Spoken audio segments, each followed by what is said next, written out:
Hello ka-trade! Nandito tayo sa ating farm. Check natin yung mga tanim natin dito. Tuwing umaga kasi napasyal ako sa farm. Tapos mamaya, may tanghali, magte-trade tayo, magla-live tayo. Nakita ko yung mga seedling natin dito. Yung mga seedling natin ng rambutan. Ito yung nasira sa biyahe. Namatay. Pero may mga tumutubo ng mga maliliit. Yung iba, natanim na natin. Marami tayong natanim dyan. Tara, tara tayo doon.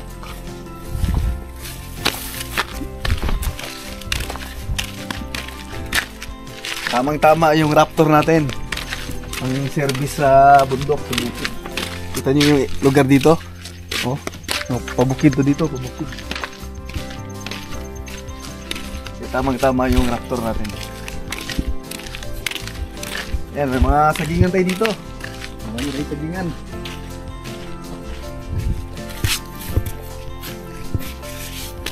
Yan, welcome kayo sa Thessalonica Farm.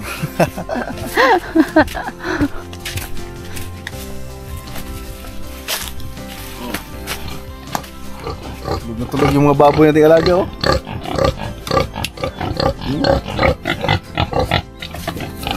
Laki na. Yan. So, yung matain na yun, kapataba ng saging. Ito saging. Green na green yung puno, green na green. Yun, kita mo yung pagka-green niya, iba? Dahil yan sa tae ng baboy. May halong tae ng baboy.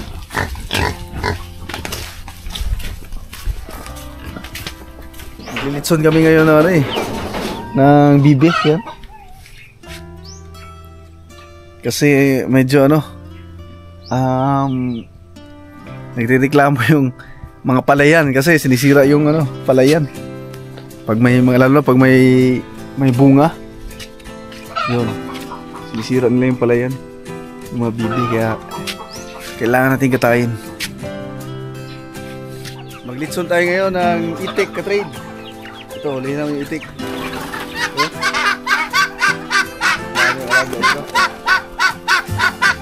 Full kill, ba?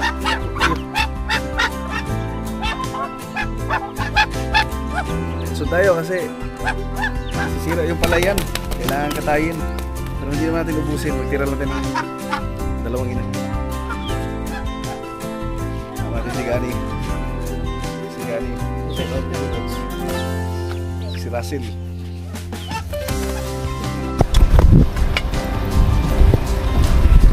Doon tayo akyat mga boss. Doon sa taas, oh, may kubo doon. Doon tayo maglitso ng itik. Tara. Ha? Pwede mo? Ayan, napakaganda dito sa bukid, oh. Pinakyatin natin. Patayin mo muna yan.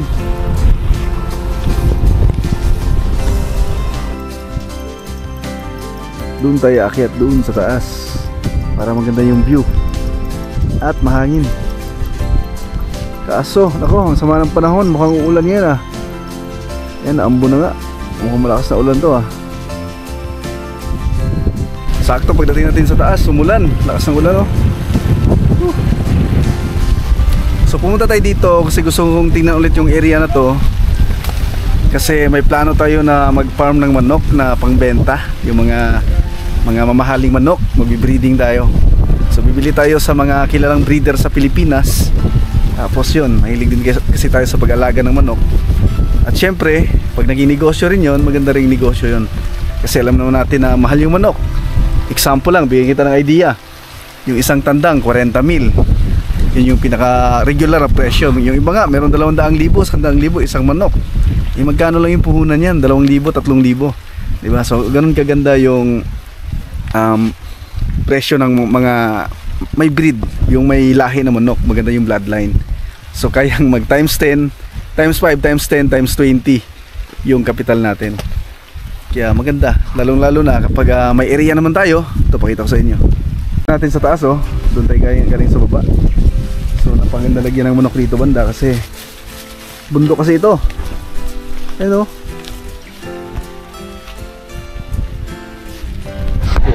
Doon yung bukid. Yan. Tapos paikot yan. So, ang kagandahan, pag nandito tayo sa taas, Kita natin yung paikot, yung pababa. So ibig sabihin sa security, parang makita natin lahat ng area sa baba. So tanaw natin yung mga alaga natin, yung mga alaga.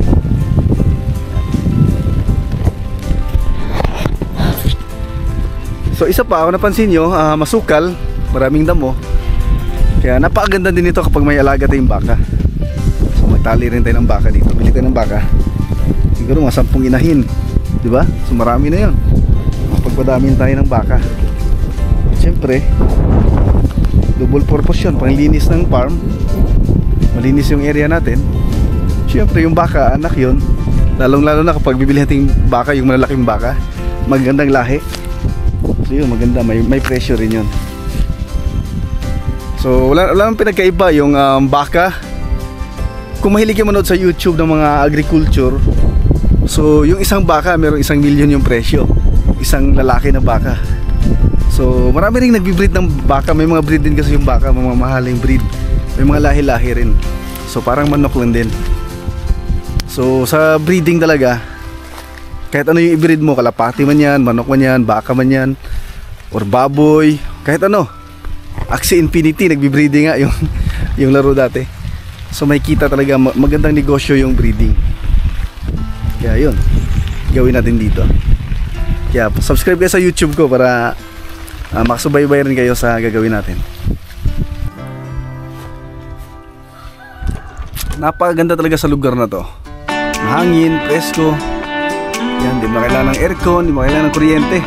Electric pan na kailangan. May mga mais pa dito. Sabot pa dito sa taas kasi may mais dati.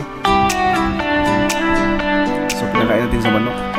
So napakaganda ng lugar na to. Lalo na pag may kasama kang ano, diba? Hangin, malamig, diba? Paganda. Maganda mag-breed dito. Makaparami talaga tayo. Kain natin yung tinapay, merienda muna. Yan, kalamay. Yung kalamay sa buhol. Ito yung kutsara, kaya mais yung kutsara natin. Edit tinapay.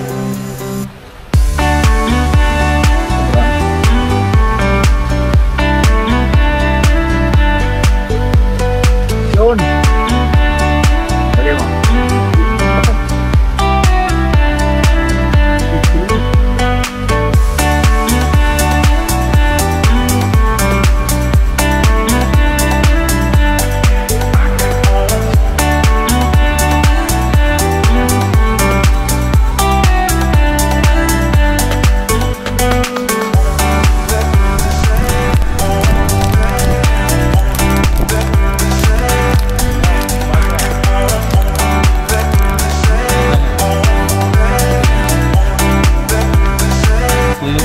Yung dekalipso natin, yan, sa timpla. Kung nakilala nito, naghanap, ito si Boss Ramiro.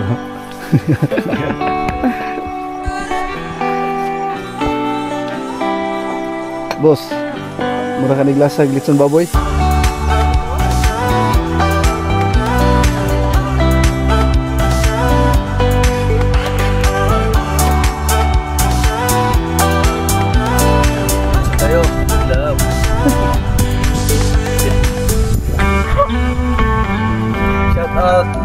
Shout out Airwax Game Farm. Bigla.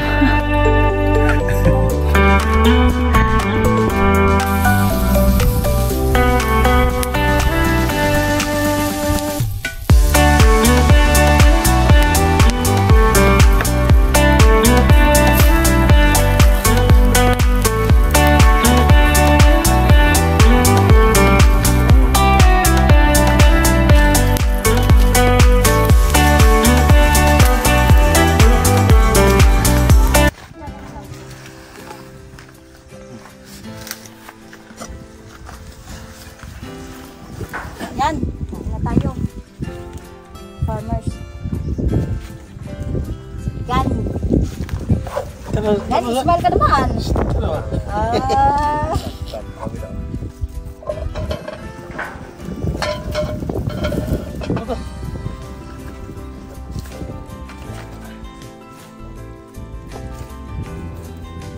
Kaya loob yan.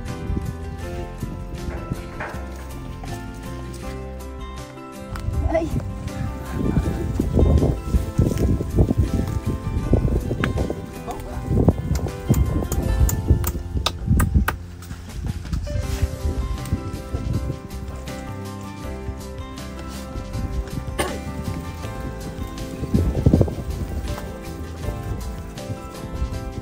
Yun ang itlog. Ito ang itlog na nilaga.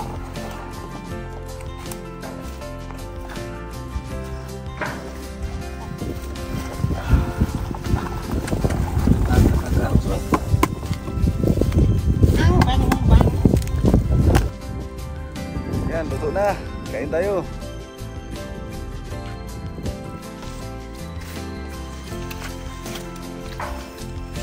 Sarap. Ito baho. Ang baho no? Lansa, hindi malansa, hindi mabaho. Masarap. Ito pa ito. Kain na kami, mga kain.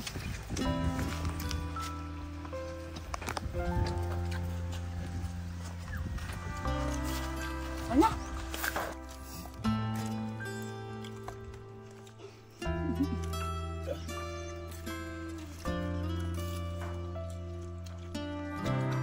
Masarap yung baga.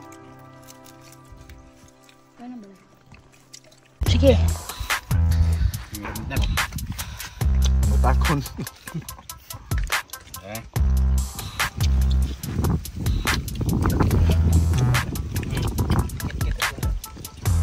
Nagabek? Slow, slow.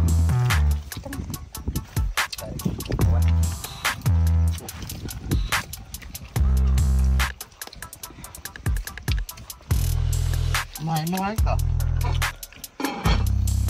Undang ka.